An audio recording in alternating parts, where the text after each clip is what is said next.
Well, thank you, and we are certainly excited about opening the season on Tuesday against Kentucky Wesleyan. And I have to tell you an interesting story. I think Happy knows a little bit of it, but the athletic director who left and went to, where did he?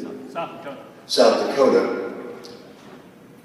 Called me and said, you know, I've got 3 candidates who you happen to know, and I'd like to get your opinion on all 3. And he said the first one, I said, he's a good young coach, and he would do you proud. And the second person, he said, well, how do you compare him with the second person? I said, they're pretty close. You know, they're both young, they've done a good job, and I'd recommend both. And then I didn't know Happy was a candidate at the time, and he said, the third choice is, and he mentioned Happy's name. I said, well, I hate to be biased. I like all 3 as people very much, but the last person who came across is in a different class than the other 2, and I don't mean to demean those other 2. He's just in a totally different class as a basketball coach. And you should be real excited to have Happy here as a coach because he really is a terrific basketball mind.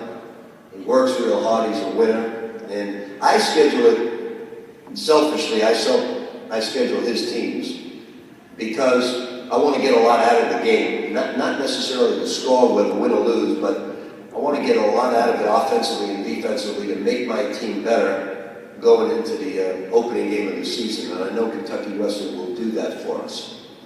I didn't know you had a new facility here, and Terry, I didn't know you were behind it. He was the cheapest son of a gun anytime I was at the University of Kentucky. We'd go to restaurants and suddenly I would say to Joe, what happened to Terry? He said, well, he's been in the restroom and he only would use the restroom every time the check came. So times have changed for Terry. I want to tell you a little bit about this book and why I wrote it. I really wrote the book to motivate myself at first. 2 years ago, we lost to Morehead State. And I was really fine with it. We won 25 games. I didn't have a great basketball team, but we were right there. And with 8 minutes to go in the game, my best player, Preston Knowles, we were up 4 with 8 to go, broke his ankle. I put in this young man from Pikeville named Elijah Justice, and we lost in a very close game. And they had this young man on the team. After the game, they said, well, is this a major upset? I said, well, it certainly is. And give Morehead State a lot of credit. But I said, Kenneth Fareed is one of the finest rebounders I've seen in college basketball. Today he's terrorizing the NBA, and no one knew he was that good at the time. I went home to my wife, and she said, are you disappointed? I said, yeah, I'm disappointed. I didn't have one of my best teams, but give Morehead State a lot of credit. The next day I had lunch with my son Michael, my oldest son. Now, I don't listen to call-in shows. I haven't watched a newscast in 20 years of living in Kentucky. I haven't read a newspaper, local newspaper, in 20 years. Not that I'm afraid of it, I'm totally focused on the positive. And if 9 people said a great thing about me in the newspaper, it wouldn't faze me. If one person said something bad, I'd want to fight him. So I treat everybody with great dignity and respect, so I don't pay attention to them. I stay focused. But that day at lunch with my son, he said, Dad, boy, they're really all over you. I said, well, who's that? He said, well, these call-in shows, the internet. I said, well, who are they? He said, I have no idea, Dad. They're just calling people. I said, well, why would you listen to calling people? I said, well, what are they saying? He said, well, Dad, they're saying you're too old. You've lost your touch. I said, who said that? He said, Dad, stop saying that. I don't know who they are. Well, I went home and I said to my wife, you know what? I think it's time for me to move on. I flew to New York and met with a broadcasting agent named Sandy Montag. And I said, Sandy, I want to go into broadcasting. It's time. I've had a great run. And he said, well, I think you'd be good at it, Rick. I'm going to see what type of deal I can strike. And he got me a great deal to do broadcasting for both pro and college. I went home to my wife and she said, you're making the biggest mistake of your life, and you've made many. And I said, well, why do you feel that way? She said, because at nighttime, you can't go to bed and sleep during the season because you're so excited like a little kid about practice the next day. And once you get in the season, you want it to go on and on and on, and you don't want it to ever end. And you're going to miss that. I said, well, I'll be broadcasting games, so it's not going to be the same. You're making a big mistake. So I changed my mind, and I started writing this book longhand because I wanted to motivate myself. At the time, I was getting close to 60, and I wanted to still have the same passion. I thought I had it, but I wanted to motivate myself. So I decided to write one-day contract. And it all stems from this, that the night before, like tonight, I will prepare for tomorrow in the way I will wake up, meticulous practice organization, the way I will treat people, the way I will listen to my staff and players. And I used to go into meetings and my staff would be very nervous about what type of mood I'd be in. Now I come in and say, okay, who wants Starbucks? I buy them breakfast. I get them fired up. I get them totally committed to impacting the lives of our basketball team. And I get everybody in the right frame of mind from a positive standpoint. No matter who I meet during the day, I never take out my phone in their company because they are the most important people that I'll meet for that day. So I started writing this book with all the things I'm mentioning to you now by motivating myself to be the best I could possibly be based on one day. And then if I'm any good for that day, my contract will get renewed. Well, each day I would talk to my team right before they go to practice about having a one-day scholarship. And obviously I couldn't trade them if they weren't good that day, but I wanted them to be totally committed. And I remember so well when adversity hit us and we lost 3 games. I could see that they were on the internet. Everybody was second-guessing them. We're overrated.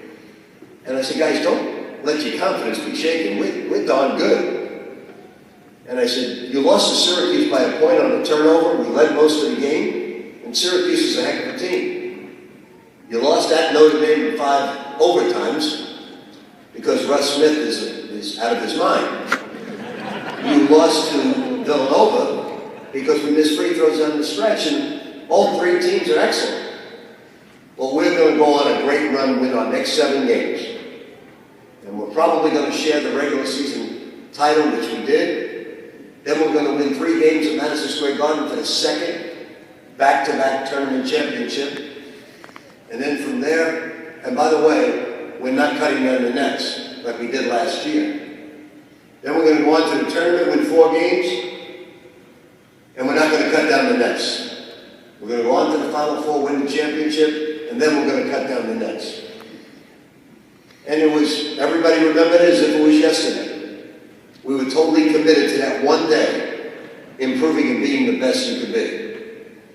Well, if you signed a one-day contract tonight, you'd go to bed fired up, and you'd take steps the next day to be the best you could be. And that's what we have done. And the amazing thing about it, as I'm writing this book, I have more passion today at 61 than I had at 25 as the head coach at Boston U. I'm much more tolerant of mistakes and turning those mistakes into good things in practice than I've ever been. And I'm more excited about coaching than I've ever been. All because I know I only have one day to prove myself. And could you imagine if you were an NBA basketball player right now, how good the games would be if they realized they only had one day to prove themselves? Everybody would be playing like Kobe Bryant with that fierce tenacity. So I'd like you all to try it. Those who are trying to lose weight, like my good buddy Joe over here, he said, I'm going to go on a 60-day diet. I said, no, go on a one-day diet. That's it, just a one-day diet. Eat healthy for one day. Cut out things for one day. And if you feel good about yourself after that one day, do it for another day. So no matter what you're doing, if you can just make your goal that one day. A couple of rules you'll see in the book when you're at dinner. For the young people, Never take out a phone. Never take out a phone during dinner. Never take out a phone in the classroom, because that teaches the most important person in your life. We have a rule, and the funniest thing about it is if one of my players gets caught texting at a meal, I take their phone away. Now, if you show up late for a class at Louisville, 15 minutes late, you run the next morning at 6 a.m., 15 minutes. If you skip a class, you run for 45 minutes at 6 a.m.